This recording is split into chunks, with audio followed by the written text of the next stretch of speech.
name is Chad Hart. I'm an extension economist with Iowa State University Extension and Outreach. And today we'll be talking about market fundamentals, mainly the supply and demand that help shape the crop market prices that we're seeing today. Now, when you're looking at market fundamentals, this is basically a data-driven process that's examining the balance between crop supplies and crop demands. And looking at that balance helps shape the prices that we see in the marketplace. And again, it's being played upon by many different players in the market.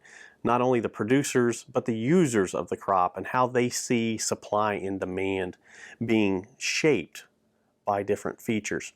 Now, when demand is relatively strong, in this case, when the users of the crop really need the crop, that's when you see prices rise. Demand tends to pull prices higher. What tends to push prices down is when supplies are relatively stronger. For example, when we have a record crop, and so we're dealing with a lot of yield and production throughout the countryside there. That's when we see prices tend to fall. And so when we're talking about crop fundamentals or market fundamentals, we're looking at those data-driven numbers, looking at the supply and the demand building for each crop. When we're looking at crop supplies, we're not only looking at the crop that's already in the grain bins, for example, behind my shoulder here.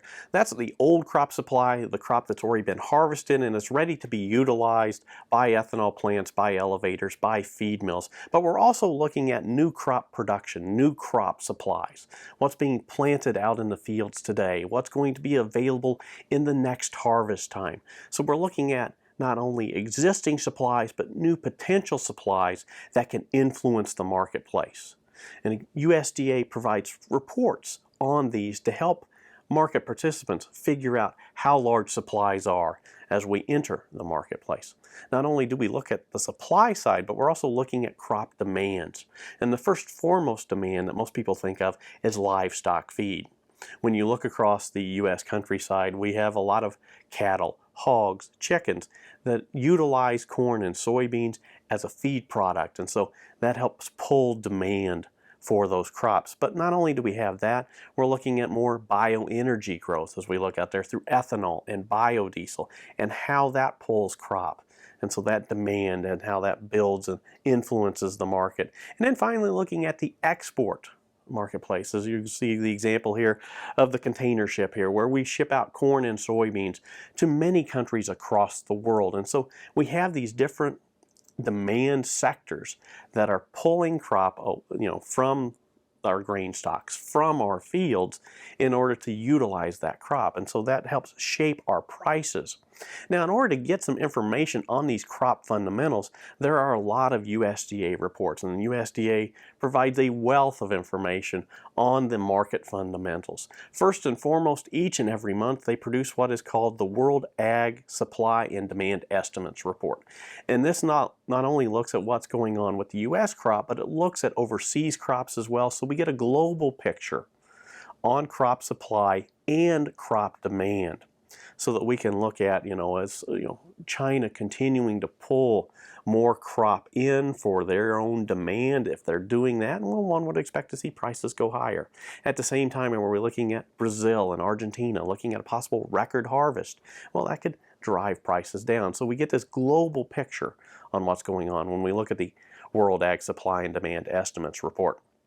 Then we also get weekly to monthly snapshots of the crop as it's growing through the season. We get the crop production report, which gives us an estimate on yields and on production, but we also get the crop progress report, in this case on a weekly basis, which says, how's the crop looking as it's growing in the field?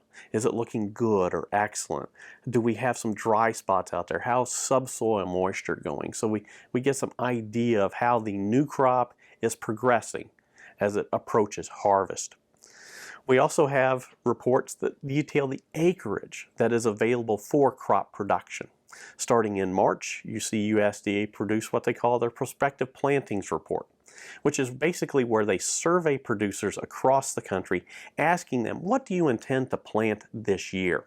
And so that gives the market, if you will, our first snapshot as to how much acreage will be in play in a given year and how much possible production could be coming down the line in the following harvest. USDA then follows up on that report in June with what they call their acreage report. They go back to those same producers, survey them again after the planting season and say, what did you actually get to plant? So we can compare that to those planting intentions that they mentioned just a few months earlier.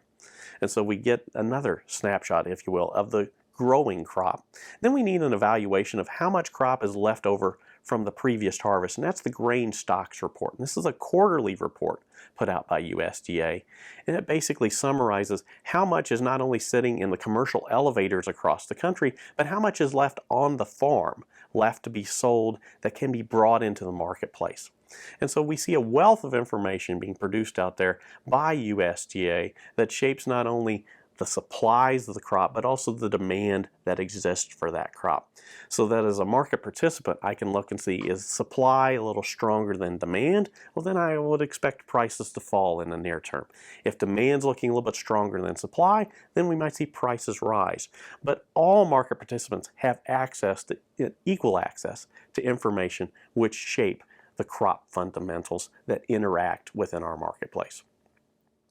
Again, my name is Chad Hart. I want to thank you for viewing this video on crop marketing.